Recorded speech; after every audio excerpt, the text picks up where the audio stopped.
That was a major turning point in all of human history. That's the point where per capita consumption of petroleum reached its peak before it started its inevitable decline, and there isn't any way I can see that we can reverse that trend, that downward trend, given the world population growth and given the fact that we're right close to the peak of world production. Well, Dr. Hubbard addressed a committee of the Congress. He told them that the exponential phase of the industrial growth, which has dominated human activities during the last couple of centuries, is now drawing to a close. Yet during the last 2 centuries of unbroken industrial growth, we have evolved what amounts to an exponential growth culture. I would say it's more than a culture, it's our national religion, because we worship growth.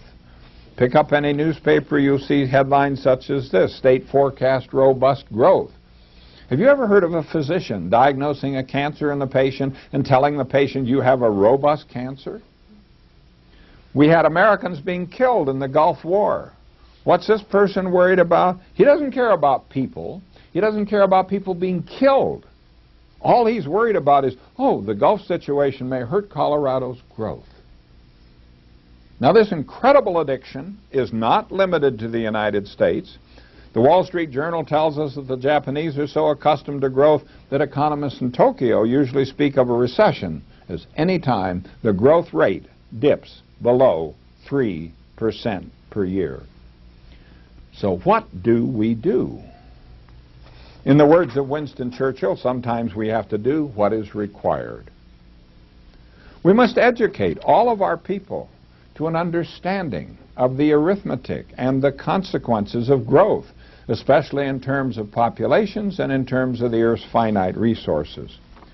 We must educate people to recognize the fact that growth of populations and growth of rates of consumption of resources cannot be sustained.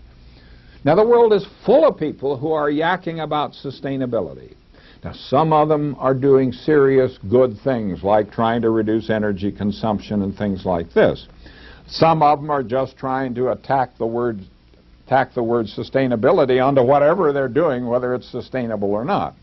We've got to understand the first law of sustainability, and it follows directly from what I've just been talking about. The first law of sustainability is this: population growth and or growth in the rates of consumption of resources cannot be sustained. Now, this follows from the arithmetic of steady growth that we've spent time developing. So this isn't an opinion. Opinions are debatable. This is fact. There's nothing here to debate. You cannot sustain population growth. You cannot sustain growth in the rates of consumption of resources. And so it's intellectually dishonest to talk about sustainability without stressing the obvious fact that stopping population growth is a necessary condition for sustainability. Now, it's not sufficient. Stopping population growth in itself is not sufficient, but there's no way you can have sustainability if you don't stop population growth. We need to educate people to see the need to examine carefully the allegations of the technological optimists who assure us that science and technology will always be able to solve all of our problems of population growth, food, energy, and resources.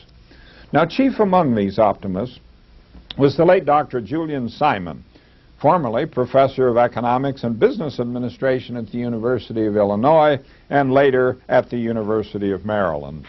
With regard to copper, Simon has written that we will never run out of copper because copper can be made from other metals. Well, the letters to the editor jumped all over him, told him about chemistry. He just brushed it off. He said, don't worry. If it's ever important, we'll figure out how to make copper out of other metals. Simon had a book that was published by the Princeton University Press, and in that book he's writing about oil from many sources, including biomass, and he says clearly, there's no meaningful limit to this source except for the sun's energy. He goes on to note, but even if our sun were not so vast as it is, there may well be other suns elsewhere.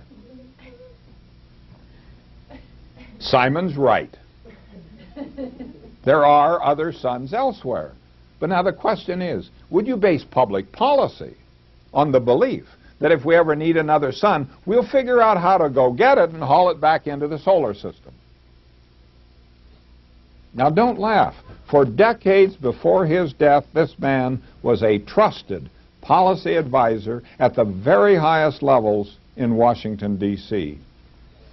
Here's a quotation from one of his strong supporters. There was a UN report that talked about the possibility of resource collapse because of population growth, and when asked about the report, HUD Secretary Jack Kemp said, "Nonsense, people are not a drain on the resources of the planet." Malcolm Forbes Jr., editor-in-chief of Forbes magazine, tells us in an editorial that CNN recently ran a silly series purporting to show that the world's in mortal danger because there are too many of us. In the poorer countries, the many mouths mean poverty, and richer countries are wrecking the Earth's atmosphere with pollution. It's all nonsense. Bill Moyers interviewed Isaac Asimov. He asked Asimov, what happens to the idea of the dignity of the human species if this population growth continues? And Asimov says it'll be completely destroyed. I like to use what I call my bathroom metaphor. If two people live in an apartment and the two bathrooms and both have freedom of the bathroom, you can go to the bathroom anytime you want, stay as long as you want for whatever you need, and everyone believes in freedom of the bathroom. It should be right there in the Constitution. But if you have 20 people in the apartment and two bathrooms, then no matter how much every person believes in freedom of the bathroom, there's no such thing. You have to set up times for each person. You have to bang on the door, aren't you through yet, and so on. And Asimov concluded with what I think is one of the most profound observations I've seen in years. Asimov says, in the same way, democracy cannot survive overpopulation. Human dignity cannot survive overpopulation. Convenience and decency cannot survive overpopulation. As you put more and more people into the world, the value of life not only declines, it disappears. It doesn't matter if someone dies. The more people there are, the less one individual matters. Now let me give you two examples of this destruction of democracy by population growth. I joined the faculty here in 1950. At that time, the population of Boulder was about 20,000. There were 9 members of the city council. Today it's approaching 100,000. There are 9 members of the city council. So in a little over 50 years, the number of people per member of the city council has increased by a factor of 5. Democracy in Boulder has declined to 20% of what it was 50 years ago. And the second example has to do with the year 2000 national census. This showed that in the decade of the 90s, the U.S. population increased by about 13%. Now this means every House seat in the House of Representatives now has 13% more constituents on the average than they did 10 years ago. And in the last 1 hour, the world population has increased by about 10,000 people, and the population of the United States in this 1 hour has increased by about 280 people. And we have to ask, why don't more U.S. environmentalists and environmental organizations speak out about the problem of population growth here in the United States? The simple arithmetic makes it absolutely clear that long-term preservation of the environment in the U.S. is impossible in the face of continued U.S. population growth. But you hear all sorts of political leaders say, oh, we can have our growth, we'll call it smart growth, and smart growth will save the environment. Well, we need to know about smart growth. Smart growth destroys the environment.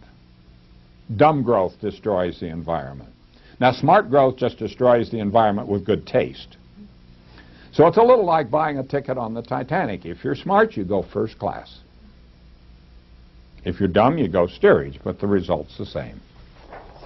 So central to the things that we must do is to recognize that population growth is the immediate cause of all of our resource and environmental crises. And of all the crises, I think this one, global warming, looms larger and more threatening